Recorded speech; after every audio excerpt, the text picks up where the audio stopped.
Hey, what's going on, everyone? And welcome back to another great epic episode of Just My Opinion Reviews. Guys, we are talking Nickel Boys. Yes, Nickel Boys, Nickel Boys, Nickel Boys. As you can see, came out last year, 2024, rated PG-13. Comes in at 2 hours and 20 minutes. And we're going to try something a little different here. Sometimes I do these non-spoilers by myself, but I see I got my guests and then we just go into full spoilers. But we're going to try to do this mullet style where it's non-spoilers in the beginning and then spoilers towards the end of the video. But you may already know what happened because this is based on a true story. And yeah, we're definitely going to be getting into it. As y'all can see, I'm not by my lonesome. I got my homie, my guest over here, Mr. Malcolm Toussaint. How are you doing, sir? How are you today? How are you doing? I'm good, man. I've been holding this one in for a while. Ready to talk about it finally. Yeah, man, I am so eager to hear your thoughts. Guys, just to let you know, I've only seen the film one time, but Malcolm has seen the film twice. Is this correct, sir? That is correct. I watched it once and I was like, I don't know if that's a fair assessment I'm giving it. So let me watch it again. And so I'm ready to talk about it.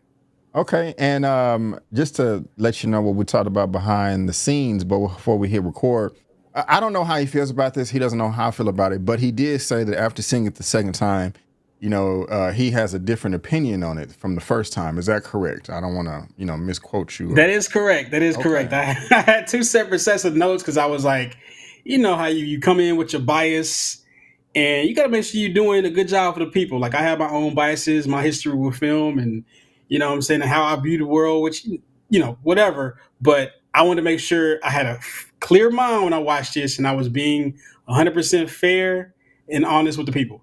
Okay. Before we get into expectations, I do want to talk about the director briefly by the name of Mr. Ramil Ross. This is what the gentleman looks like right here. I am not too familiar with his work, but if we just scroll down and look at his filmography just to see other things that he's been part of, Independent Lens, a television series, Easter Snap, which is a short, and Hale County this morning, this evening. I haven't heard of any of these. Malcolm, have you heard of any of these? Are you familiar with this director, this creator? Or is this your first introduction to their work? No, I'm actually, I'm a fan of documentary film, and heard of Hell County, and I think it was beautifully shot. I love the story Okay. behind it. So I was definitely excited to see what he came out with, doing something in a narrative form. Okay. Okay. And also, guys, just to let y'all know, of course, me and both Malcolm, both love film and television, all types. But I am more of a blockbuster head. Malcolm is more of an independent head. So just want to let you know that as we're getting into this review. And Malcolm, my expectations for this was super duper high. The first time I heard about this film was months ago. Colleague of mine that I collab with sometimes on YouTube was flown out to California for some type of promo event for this. They were able to meet Miss Anjani Ellis Taylor, who is being nominated in this film for Best Supporting Actress. And we will get into the details in just a bit on if we think that is deserving or so. I think I'll just go ahead. Well, we'll wait. We'll wait. But they told me that the film was great, that they really enjoyed it. And I mean, they wasn't just ecstatic over the moon, just saying, B, this is the best movie of the year. Get on it right now. But they were just like, that's a good film or that's a fair film. It was positive, and also just to let you guys know what the movie is about. It is based on a true story. It says based on the Pulitzer Prize winning novel by Colson Whitehead. Nickel Boys chronicles the powerful friendship between two young African American men navigating the harrowing trials of the reform school together in Florida. And let me see if there's another synopsis down here that gives a little bit more depth. Yes. Oh, you can't even. I'm sorry. I thought y'all could see Malcolm, and you can't. So let me go ahead and fix that. My bad. There we go. Nickel Boys is based on the historic reform school in Florida, the Dozier School for Boys, which was notorious for abusive treatment of students. It's the story of Elwood Curtis, a young African American boy who is sent to the Nickel Academy after he is falsely accused of a crime during the 1960s. While there, he meets a boy named Turner, and the two form a close friendship as they try to survive the horrors of the school and the corrupt administrators. Now, Two of these boys that they're talking about, he said, is Elwood and also Turner, played by Ethan Heresy, and also Brandon Wilson, same name as myself. And are you familiar with these gentlemen right here? I am not. This is the first time I've seen either of them. Let me know where you at on that. No, they're new to me as well, so I was excited to see what they had up the sleeves. Okay, okay, yeah. I did not. I did see the American Society of Magical Negroes. I fell asleep in the theater. It was not a good movie. I do not remember Ethan in that film. And yeah, this is the first time I've ever met Brandon as well. I will say a positive about it is I thought they could act pretty well. It was some my fault. It was some decent performances from the two of them. And just to also throw out another positive, I thought the acting and the performances across the board in this film were pretty good. Do you agree or disagree with that statement? Yeah, for the most part, of course, the what's her name, Nana, the Uh huh. grandma or the Uh huh. mother. Yeah. Yeah. I think that was an Oscar-worthy performance. It was one of the best performances I've seen on film last year for sure. I think it was great. There were some inconsistencies with the boy actors, and we can get into why either now or later, whenever you want. So Let's go ahead and get into that now, because I think I okay, agree with you, and I'm a bit surprised by that. But again, I went into this with high expectations. I was thinking that this was going to be one of the best films of the year. I was rooting for Anjane. I was rooting for everybody. I mean, I knew it was a black production, or at least in front of the camera and behind the camera on the surface. But Malcolm, this movie was highly disappointing for me. I did not like it. It became a chore to watch this, and I couldn't wait till it was over. I honestly couldn't. Um, there were times in the film where it did get better, but every time the movie got better for me, and I was like, okay, I'm able to see the light at the end of the tunnel. I end up being let down again. I can't wait to hear how you feel about this. It's a thumbs down for me. If I had to describe it in one word, I would say unnecessary. And that's just because the style of the film and what they did with the camera, I thought was absolutely ridiculous. And that's where the unnecessary comes from. I mean, I can appreciate and praise a film production for trying to do something different, for trying to be outside the box and give you a different perspective on someone else's point of view. But it just didn't work for me, and I thought it was a distraction and also unrealistic. Also, we another way I can describe this film is emotionless, because the two characters we didn't the guy Ellis, no, not Ellis, wait, is that his name? The first what is his first name again? The man Elwood. Elwood. Yeah. We did not get a real emotional response of his character until around the 51, 52 minute mark. And I just find that to be extremely problematic. Okay. Now, it says in this film that justice was not served, that he had to go serve some time in a juvenile detention center. This boy is on his way to college, and all out of a sudden, his world is flips upside down, and he has to go to juvie. He has to go to reform school. He's not upset about it at all. He's not raising hell, irate, upset. This is some bull crap. This is some BS. What is going on? I didn't do anything to deserve this. Unless I went to the bathroom, forgot to press pause, and came back and missed those scenes. I don't understand. When his nana, his grandmother, was at the table giving her Joker origin story of the white woman and what happened to her husband or his daddy or her son or something like that. I didn't like that scene for one, but during that scene, Elle was just like, it's going to be okay, Nana. I'm going to be back. Bro, you're about to go to juvenile for no reason because you got into a car by mistake. And this is your response to that? I mean, am I tripping? Am I missing something, Malcolm? But we was only about 20 minutes into the movie, and I'm just like, what the hell is going on? What are your general No, impressions of the movie, bro? Did you like it? Did you hate it? Just give me your general impressions first. If you yeah, don't I, mind, I sir. got you. Because you wanted to get it out. I wanted to let you get it out. You felt very emotionally strong about that. And I honestly, to be transparent, I felt similar. Not exactly the same, but I was like, all right, that was okay, maybe a little bit better than okay movie, and it was all about again the editing. Like of course, I love when filmmakers try different things. I'm a really big fan of that. They had a really great explanation. Of course, I'm a nerd, so I watched the movie and I was like, I don't really understand. I read a couple articles and I watch it again and I watch like 6 hours of interviews, the director and director of photography, and it's like, okay, I get it, but like again, the same way I felt about other movies we talked about on the channel. I'm sitting down for 2 hours. I want to escape. I see where they were trying to go, but it is a little bit distracting, unfortunately. And for me, like the POV shot is only used sparingly in film, because it's difficult to work with. And I know that they had a whole theory that came up around it, and they're both very well versed in photography and in the language, but that doesn't mean that it works necessarily. And the first time I watched it, it didn't work for me. And my bias is a little bit different. I did feel like it was a little bit heavy handed, but also I've seen one of my top 15 films of all time is a mostly POV film called The Diving Bell and the Butterfly. It's a French film about a guy who has a stroke. He's one of the editors for Elle magazine. He has a stroke and he has to he's stuck in his body. He has this thing where he can't like move anything. He can see with his eye, and he learns how to talk, kind of communicate with blinking. And so they put you in his body and they have the camera and it's POV and it's beautiful and it's like wow, like I've never experienced anything like that before.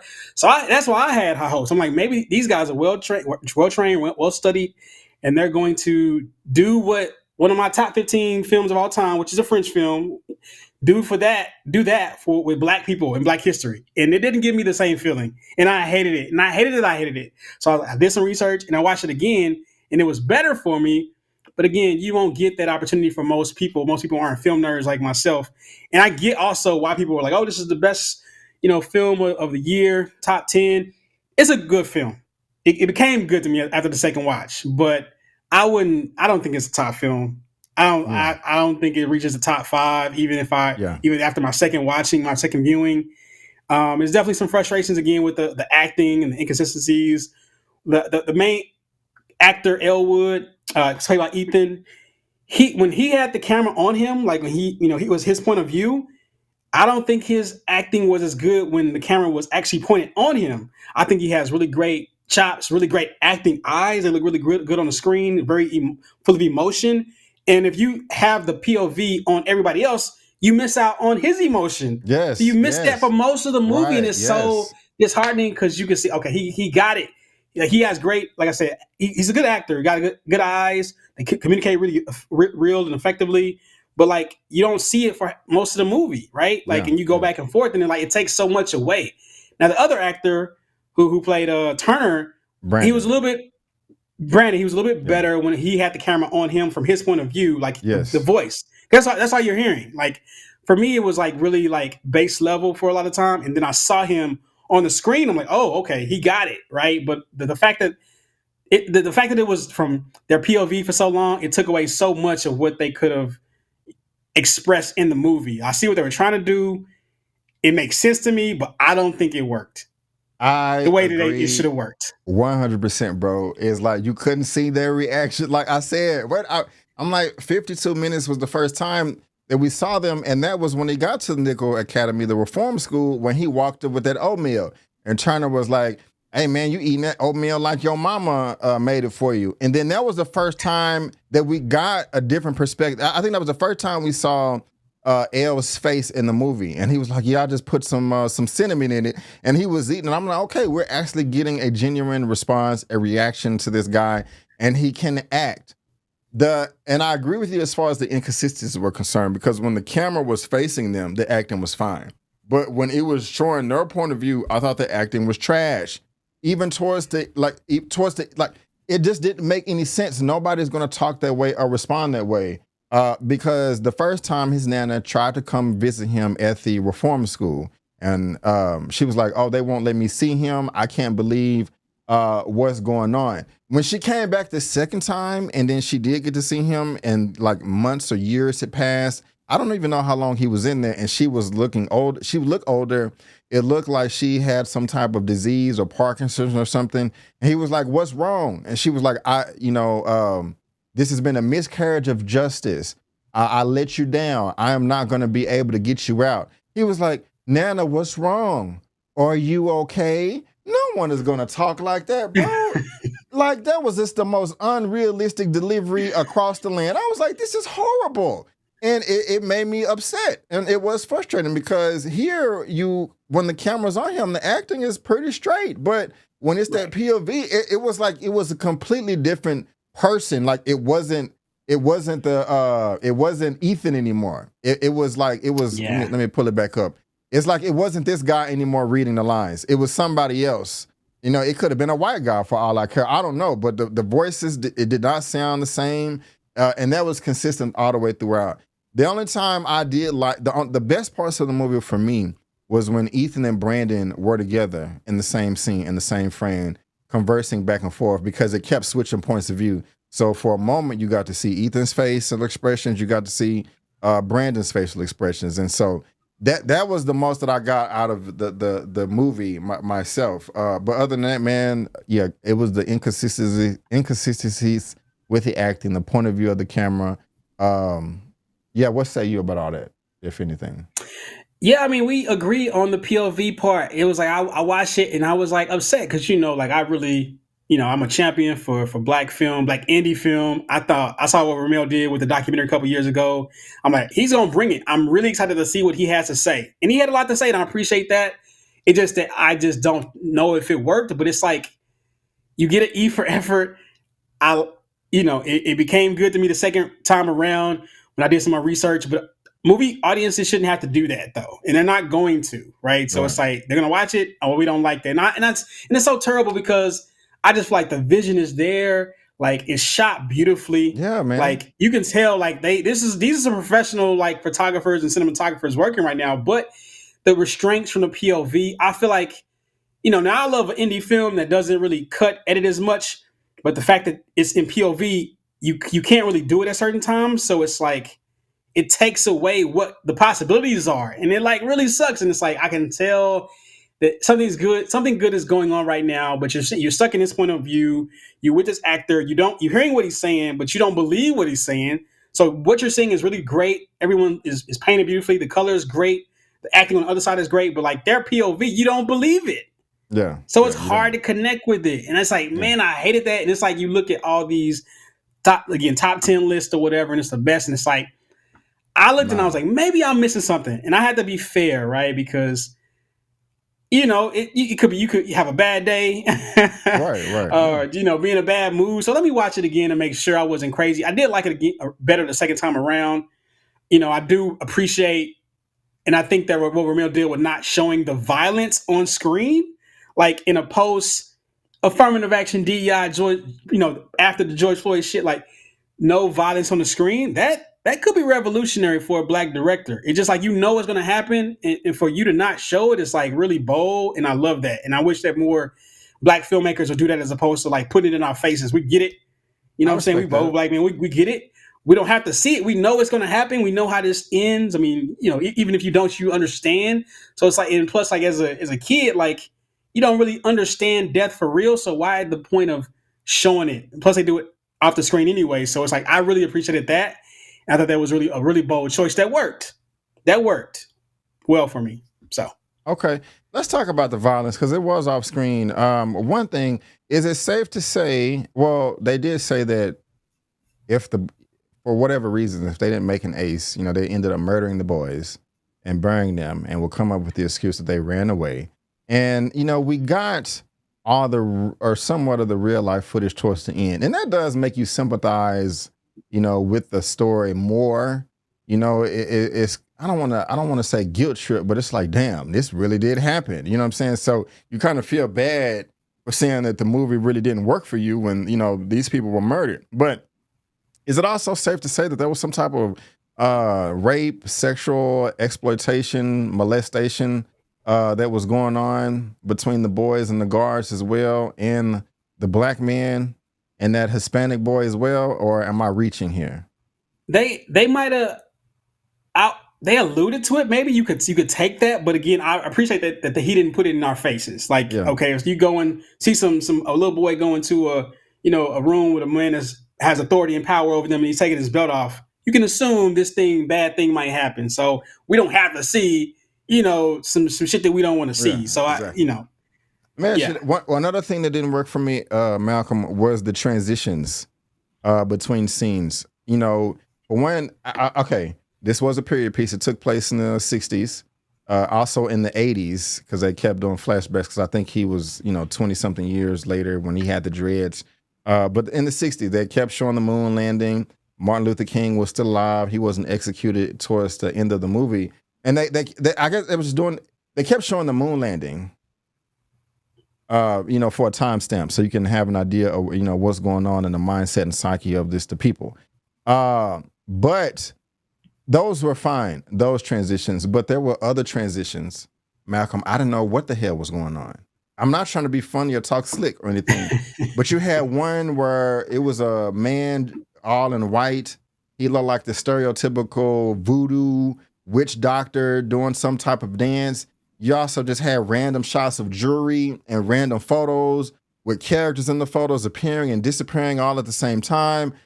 When they were in the reform school, Nickel Academy, and they either got punished because somebody peed in the bed or because they was fighting, they got their butt whipped with the belt. I don't know. When the second person was getting whipped, every time there was a whipping, it started showing these black and white photos of I was like, okay, is that them of when they were younger children, or are these their ancestors or something that are trying to talk through them? I mean, it was just a bunch of randomness. Do you know? Well, yeah, they're all black and white. All these transitions, Yeah. and I did not know what was going on. I didn't understand the significance. I was saying to myself, this is supposed to mean something, but I'm not getting it. It's not clicking. Help me out, man. Well, yeah. So of course, remember he started out as a photographer and a documentary filmmaker. So he's interjecting these shots of them, you know, just showing their humanity. I feel like, I mean, that's just a way to do that. And here's one picture, then one picture with one of the kids missing. So it's alluding to what's happening without showing them getting beat, without showing them getting their bodies put in ditches, right? So that was one of those little clever things he did. I can see how it could be confusing, but I liked that it was, again, you try something bold.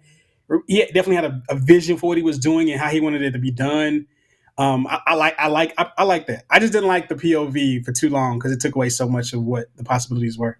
Mm-hmm. Let's talk. But even with like the moon and these are like, I think Elwood wanted to be in.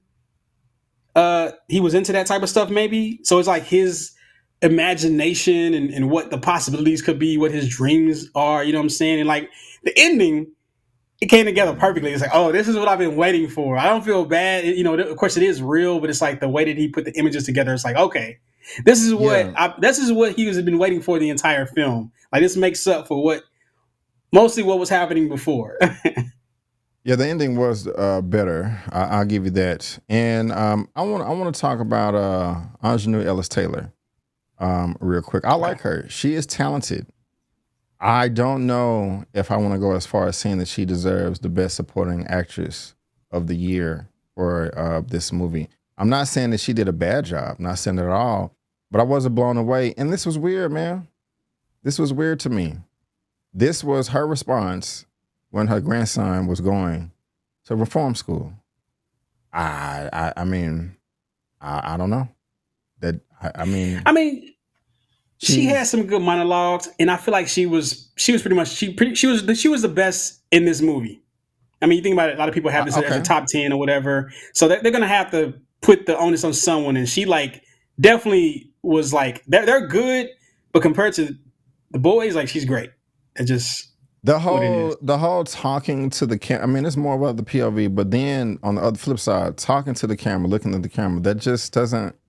I don't like. Even though you're talking to the character, you breaking the fourth wall that long, man. It just doesn't seem that authentic to me. I mean, she can act better than this that she did in this movie. In my opinion, I've seen her do better in everything. And again, I'm not saying that she did trash in this movie, but I mean, it was just a weird take, man.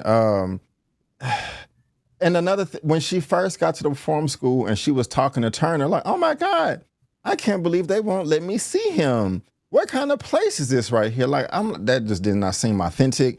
Turner is a complete stranger to her. She does not know him. He does not know her, but she just randomly runs into her grandson's best friend. And then she just wants to give him hugs. Like, oh, let me give you a hug. I can't hug my grandson, but I can hug you. And let me give you another hug. Now, we know that, this type of older black woman can be friendly and stuff, but not that friendly, bro. Come on, man. I mean, it's it just didn't work for me, bro. Yeah, Um, I think it was difficult for everyone involved, like working with the camera. You work with your acting partner or whatever, but they have a camera on them, and it's like you're talking to the camera, but also to the person. The person isn't giving you what you need. You know what I mean, to get to the next level. But based on that, she did great. That's the thing. Like you could tell when they had the camera on them, their acting definitely suffered. But her, of course, she didn't have it on her, so you can't really tell. But her acting was just a level above everyone else's. I'll give you that. I'll give you that. Yeah, man. I don't really have any other things to say. Um, this movie could have been really damn good if the POV was not an issue. I think that would have solved a lot of issues because I like the tone of the film. I don't remember any score. I don't remember any soundtrack, but at the same time, but besides the horrific things that was going on, there was something about the tone that was just really subtle and comforting, other than the horror stuff. So I like the tone, man, and I like the pacing. It's just that POV threw me off, and it affected my experience. It affected the acting. It made a lot of this boring to me. And then you got those Yeah. transitions that was extremely jarring. I'm just like, geez. And, only thing I can give this is like the tone and cinematography. You know, I don't even want to say best adapted screenplay because I don't like the way it was edited. It's a miss for me, man. I wanted to like this film. I didn't, unfortunately. I don't have the energy to watch it a second time like yourself. And like you said earlier, audiences shouldn't have to do that. I can't recommend it. I don't want to just say it's a horrible film, but it just wasn't for me. And I'm disappointed. I'm severely disappointed. What are No, your final I thoughts or get whatever you got you. to say? Well, okay, so I'll be honest, I was close to that on my first watch, and I was like, I feel like I'm being unfair to this film. Let me watch it again. Let me do some research as well to make sure I'm not missing something. And I watched Mhm. it again, and I didn't take my brain out because it's not the type of film, but it's like I gave it another shot. Again, I had high expectations. When you make a bold choice, like using POV for most of your movie, you got to come with it. And again, it's beautifully shot. I think it was well casted. I think that the issue was, again, the acting inconsistencies, and because it was a POV, I think it was times when you feel like should have been edited right here, but it's like they won't. So you're like in this point of view, you don't believe what's going on, and you're like bored with it. Honestly, Yeah. like it looks beautiful. The color is great. All the set pieces look great. Everyone looks like they're in a boys' home in the 1960s. It looks great, but you're looking at a pretty picture and it's shot beautifully, the depth of field, but it's like, okay, I want more story though. Like what happens? Like what's going you're just watching, just meandering around, hoping for something to happen. And Yeah. it does it a little bit too long, and that's where it suffers. Right. I appreciate the true story being told. I do. Um, Again, I'm thinking about when Elle was older and he had the dreads, and I think he was with his second woman, or second wife. He met the guy at the bar and tried to do the flashback showing him younger. I don't even remember him, but all the footage at the end is showing the burials and the coins and medallions and all that. Man, I appreciate stuff like that because I never would have heard of this story if this movie wasn't made, unless somebody told me, and I can appreciate it as far as that's concerned, but. Yeah, I'm sorry, Mr. Director, Mr. Ramil Ross. It just didn't work for me, man. I wish you the best. But better luck next time, man. Better luck next time. And so it's just unfortunate. So yeah, man, those are our thoughts. Those are our opinions of this film called Nickel Boys. Yeah, it just didn't work for me. You heard my thoughts, you heard Malcolm's thoughts. Let us know your thoughts down below in that comment section. We will both really, really, really appreciate it.